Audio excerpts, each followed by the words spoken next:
नमस्कार, अभिनंदन।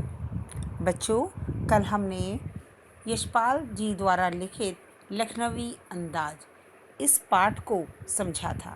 आपने जाना कि किस प्रकार लेखक जो हैं वो इस विचारधारा से प्रेरित थे कि कभी भी बिना सोच घटना के किसी भी कहानी को नहीं लिखा जा सकता, और इसी कारण वह अपनी कहानी के विषय को ढूंढने के लिए ट्रेन में दूसरे दर्जे के डिब्बे का चुनाव करते हैं, क्योंकि जो पहले दर्जे का डब्बा था, फर्स्ट क्लास डब्बा था, उसमें खर्च ज़्यादा था, और जो थर्ड क्लास का डब्बा था, अंतिम डब्बा था, उसमें भीड़ ज़्यादा होने की वजह से वह लेखक की सोच में बाधक था। यह सोचकर कि खिड़की से प्रकृति को निहारते हुए जब वो जाएंगे तो उन्हें अपनी कहानी के लिए एक विषय मिल जाएगा, और वह सेकंड क्लास के डब्बे का चुनाव करते हैं। और जैसे ही गाड़ी चलती है, एक डब्बे को खाली पाकर, या समझकर कहें तो ज़्यादा उचित होगा, वह एक डब्बे में चलती ट्रेन में चढ़ जाते हैं।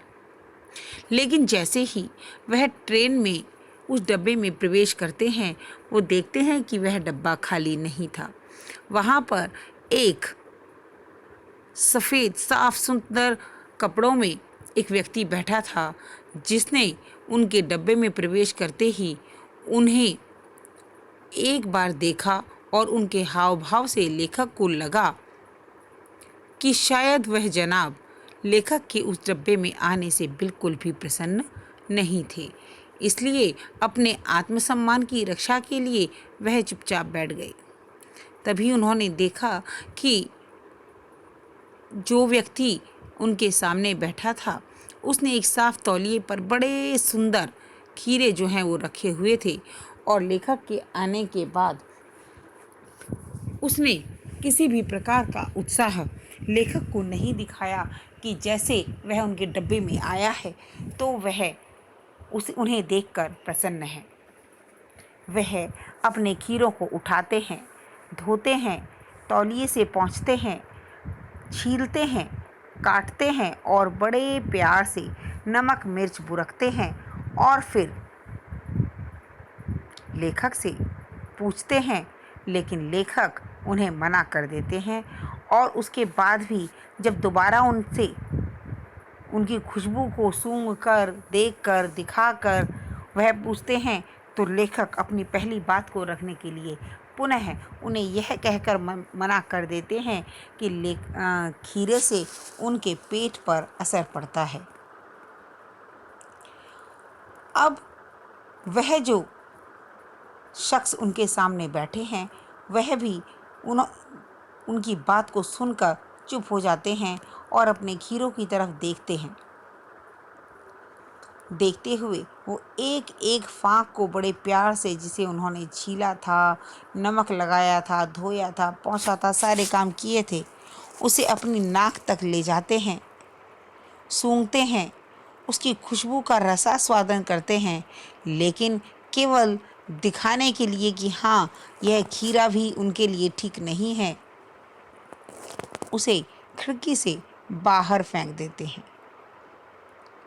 जबकि कुछ समय पूर्व ही उन्होंने उस खीरे की विशेषता बताते हुए, उसे बालम खीरे के नाम से संबोधित करते हुए उसकी प्रशंसा भी की थी। इस प्रकार एक एक करके वह सभी खीरे की फाँकों को सूंघकर, उनका सूंघकर ही रसास्वादन कर खिड़की से बाहर फेंक देते हैं। उसके पश्चात सीधे अपने बर्थ पर लेट जाते हैं, एक जोर से डकार लेते हैं, और ऐसी तृप्ति के भाव लाते हैं जैसे उनका पेट बहुत भर गया। यहाँ बैठकर लेखक यह सोचते हैं कि इतनी मेहनत की करने के पश्चात यदि केवल सूंघने से पेट भर सकता है, डकार आ सकती है, तो कहानी बिना विचारों और घटना के क्यों नहीं लिखी जा सकती। और इस प्रकार वे सोचते हैं कि इस दिखावे की दुनिया में लोग किस किस तरह के आडंबरों के साथ जीते हैं। इसी के साथ इस लखनवी अंदाज नामक कहानी का अंत होता है और लेखक को अपनी कहानी के लिए विषय मिल जाता है।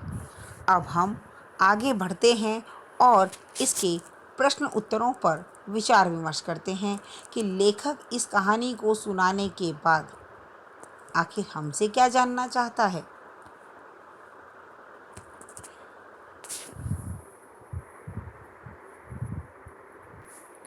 तो आइए देखते हैं इनके प्रश्नों को और सोचते हैं कि लेखक आखिर हमसे क्या चाहता है। तो प्रथम प्रश्न के अंतर्गत आप ध्यान से देखें कि लेखक को नवाब साहब के किन हाव भावों से महसूस हुआ कि वे उनसे बातचीत करने के लिए तनिक भी उत्सुक नहीं हैं। आप बताएं और सोचें। जी हाँ, जब लेखक ने अचानक से डब्बे में कदम रखा या वो बाहर से जैसे कूदा था ना एकदम से ट्रेन चलते ही, मैंने आपको पहले भी बताया था कि लेखक के अचानक डब्बे में कूद पड़ने से नवाब साहब की आँखों में एकांत चिंतन में खलल पड़ जाने का असंतोष था। इसका अर्थ है कि उससे पहले वो अकेले, एकांत यानी अकेले ही बैठे थे, लेकिन जैसे ही लेखक आए तो उनके मन में एक असंतोष का भाव दिखाई दिया कि अरे अब ये मुझे डिस्टर्ब करेगा, परेशान करेगा। इस तरह के भाव कई बार हमारे मन में आ जाते हैं। वही उसके मन में भी आए कि लेखक के अचानक डब्बे में कूद पड़ने से नवाब साहब की आंखों में एकांत चिंतन में खलल पड़ जाने का असंतोष दिखाई दिया। ट्रेन में लेखक के साथ बातचीत करने के लिए नवाब साहब ने कोई उत्साह भी प्रकट नहीं किया, है ना। जैसे कोई हमारे घर आता है या अचानक से हम किसी को देखते हैं तो अरे देखकर क्या हुआ, आओ बैठो, इस तरह से हम कुछ ना कुछ शब्द ज़रूर कहते हैं, लेकिन ऐसा कुछ नवाब साहब ने नहीं कहा था। तो इसीलिए यह बात कही गई कि उन्होंने कोई उत्साह नहीं दिखाया। इससे लेखक को स्वयं के प्रति नवाब साहब की उदासीनता का आभास हुआ। प्रश्न नंबर 2 के अंतर्गत नवाब साहब ने बहुत ही यत्न से खीरा काटा, नमक मिर्च बुरक कर अंततः सूंघ कर खिड़की से ही बाहर फेंक दिया।